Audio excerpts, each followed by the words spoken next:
Asiago, patrimonio naturalistico ambientale, tradizioni, storia e tipicità agroalimentari.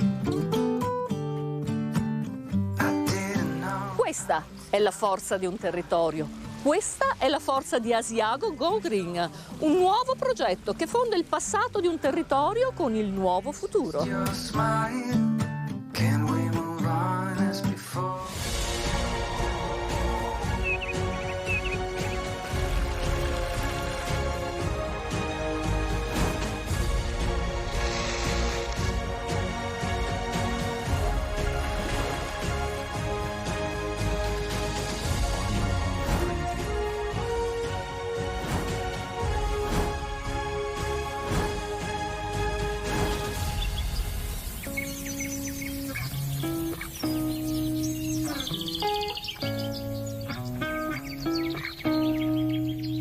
Asiago Go Green, un nuovo strategico progetto per una Asiago tutta nuova, e ne parliamo con il sindaco Roberto Rigoni Stern. Buongiorno sindaco. Buongiorno Ida.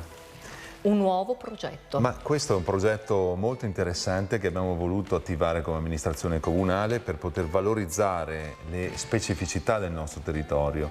È innegabile che noi viviamo in un territorio dove il verde è dominante e la preservazione dell'ambiente e la tutela del nostro territorio nasce attraverso una serie di iniziative che sono tese a valorizzare quello che è il nostro splendido ambiente che ci circonda. Per questo noi abbiamo lavorato in questi anni per migliorare la nostra offerta anche turistica e per far crescere Asiago sotto una dimensione legata proprio al verde, ai suoi pascoli, con la certificazione biologica dei pascoli, e per dare spazio alle nuove generazioni attraverso le colture, attraverso la valorizzazione delle produzioni agroalimentari. Credo che questo sia un progetto importante che porta anche a un mutamento della filosofia non soltanto dei cittadini residenti ma anche dei nostri turisti. Asiago non è fatta solo di turismo, state costruendo un puzzle che sta diventando un'opera d'arte. E in effetti stiamo lavorando coinvolgendo le giovani generazioni, perché Asiago non è soltanto turismo ma è anche produzione agroalimentare, e sui terreni del comune abbiamo dato la possibilità ai giovani ragazzi di fare delle colture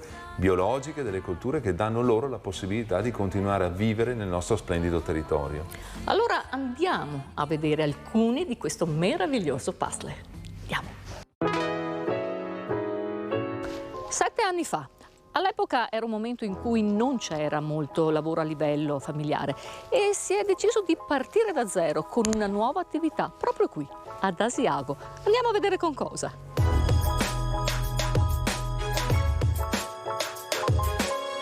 Ciao Matteo! Benvenuta Ida. Buonissime le tue fragole. Un prodotto questo con un gusto unico a detta di tutti. Sì, perché c'è una differenza a coltivare una fragola in alta montagna o in pianura, è vero? Sì, è verissimo Ida. Ovviamente il nostro prodotto è un prodotto molto caratteristico, infatti viene coltivato in estate e grazie comunque a delle temperature più fresche rispetto alla pianura riusciamo a fare un prodotto di qualità che ha un suo profumo, come puoi sentire in questo momento, e dà il gusto veramente unico. La particolarità principe è che queste fragole si possono coltivare più a lungo in montagna, proprio grazie alle temperature.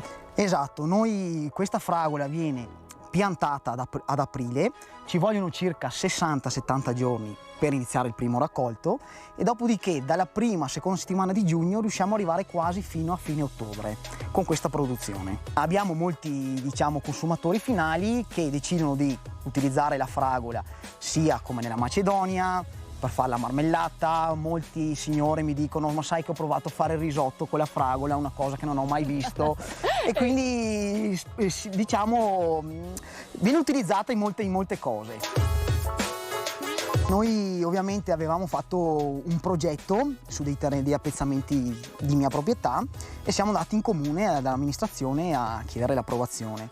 Ovviamente l'amministrazione, vedendo una cosa innovativa, ci ha detto: Matteo, noi abbiamo dei terreni da poter coltivare, ti li diamo in concessione, e quindi grazie anche all'amministrazione comunale che nel 2016 ci ha dato una grossa mano e soprattutto anche adesso ci sta supportando, promuovendo anche loro il nostro prodotto. Ecco. Il territorio asiaghese si presta bene alla produzione di un certo tipo di fungo pugliese, il carboncello, un vero e proprio successo con grandi richieste. Un'idea giovane, nata 3 anni fa. Avevano provato la sua coltivazione alla scuola agraria, dove Marco ha raccolto questa sfida.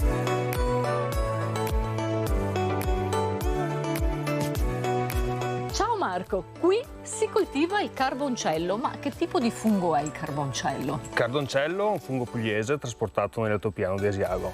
Un fungo che si coltiva qui ad Asiago tutto l'anno. Qui abbiamo delle balle, così si chiamano. Queste sono le balle dei funghi. Come si coltiva il fungo qui dentro? Allora, intanto sono composte da paglia e micelio. Ci vogliono circa 50-60 giorni per cominciare la produzione. Da allora fanno dalle 3 alle 4 volate. Le volate sono dette in dialetto, le butade. Ma è vero che la luna influisce anche sulla crescita dei funghi? La luna influisce la temperatura, influisce l'umidità, ed è per questo che questa serra è automatizzata al 100%.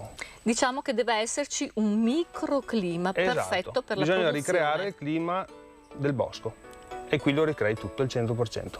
Ma Marco, che tipo di fungo ha il carboncello e come si cucina? Il carboncello si presta bene per i primi, per le lasagne, per le pappardelle, addirittura un mio amico in un ristorante di montagna ha fatto i gnocchi con il carboncello e la salsiccia, che è il suo piatto forte. Ma tornando all'arte culinaria dell'altopiano, non possiamo non andare a vedere, anzi direi di mangiare in mezzo al verde qui dell'altopiano di Asiago le tagliatelle con il fungo carboncello. Andiamo. Andiamo.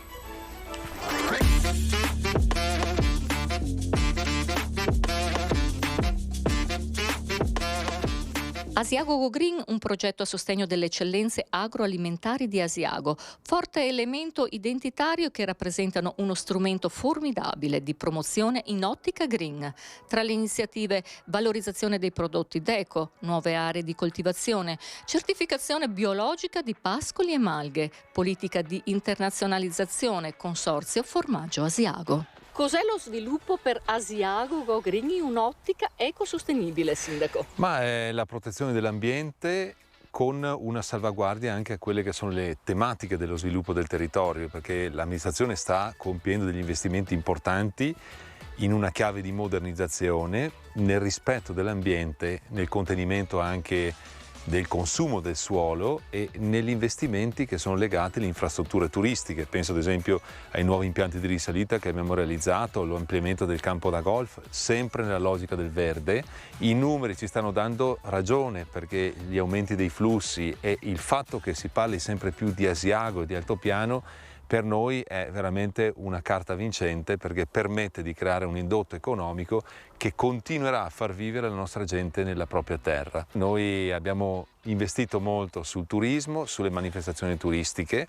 Abbiamo i pittori della realtà, quest'anno una mostra al Museo delle Carceri che è aperta fino al 30 di settembre, che è una mostra coordinata da Vittorio Sgarbi, che invito tutti a vedere perché è una mostra straordinariamente bella. Ecco, noi investiamo sulla cultura con grandi eventi che ci permettono di far arrivare a livello nazionale il nome di Asiago come località turistica di primo ordine. Le eccellenze del nostro territorio e i grandi eventi, sì, perché ad Asiago c'è veramente un grande evento internazionale, Sindaco. Ed è Made in Malga, il prossimo fine settimana, un evento che abbiamo voluto proprio per poter valorizzare i prodotti delle più importanti località di montagna d'Italia. È un evento dove si possono acquistare e assaggiare i formaggi, dove ci sono delle produzioni all'interno di uno stand di prodotti tipici, biologici, per assaporare i sapori, i gusti, per sentire quelli che sono gli aspetti più importanti di queste produzioni, di questi formaggi e i sapori inconfondibili della montagna.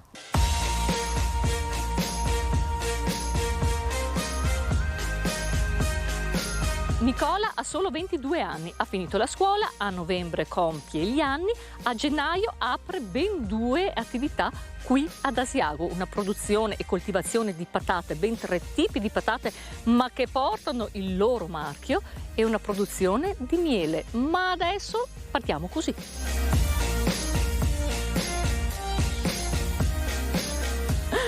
Ciao Nicola! Ciao!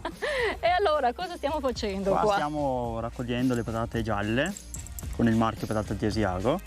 Coltivo ben 3 tipi di patate. Questa è una patata pasta gialla. Sì? Poi ho le patate rosse e le patate nere. Allora, questa è una patata multiuso a pasta abbastanza soda che sarebbe indicata per fare gnocchi o purè perché è un po' più farinosa. Mentre le patate rosse, che poi le troviamo più avanti, sono delle patate che il colore viene dato da dei pigmenti chiamati antociani che servono a dar colore alla buccia. Grazie al comune di Asiago io ero partito che la vendevo come patate di montagna. Poi tramite un progetto avviato dal comune di Asiago ci hanno dato la possibilità di marchiare patate di Asiago. E ne valeva la pena. Ne vale la pena. Ma non è finita qua con Nicola, andiamo a vedere il resto. Un vero e proprio imprenditore, un giovane imprenditore. Andiamo. Andiamo.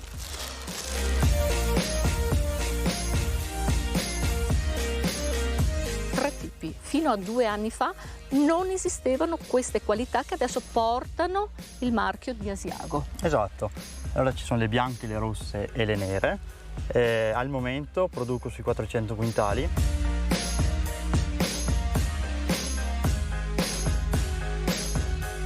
Ma in questa tavola imbandita può sicuramente mancare il prodotto principe di Asiago, il suo formaggio. No, perché loro, sì signori, sono anche affinatori di formaggio. Ma cosa vuol dire essere un affinatore di formaggio?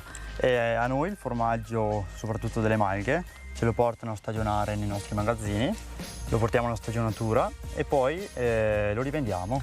Prodotti eccellenti, prodotti unici al mondo. Ma non è finita, qui abbiamo anche del buon miele. Sì, perché lo producono loro. Qui abbiamo il polline, eccolo qua. Miele al tarrassacco, ma facciamo un passo indietro. Andiamo a vedere subito le casette che ci sono di fronte a noi. Sì, perché destinate alle api che producono questo miele. Qui in alta montagna abbiamo tutte da vedere le loro 30 casette. Andiamo. Andiamo. Alle nostre spalle abbiamo le casette delle api con la produzione del miele millefiori e anche la produzione di melata. Ma la differenza tra le due cose, Nicola? Allora, il miele di millefiori è un miele molto pregiato qua in montagna, alla quale le api raccolgono il nettare nei fiori presenti in tutti i prati che ci sono. Invece la melata non sarebbe neanche da considerare miele perché viene prodotta da degli afidi che si nutrono dagli aghi di pino. Rilasciano una sostanza zuccherina e questa sostanza viene portata in casetta dalle api e successivamente trasformata e portata nel melario.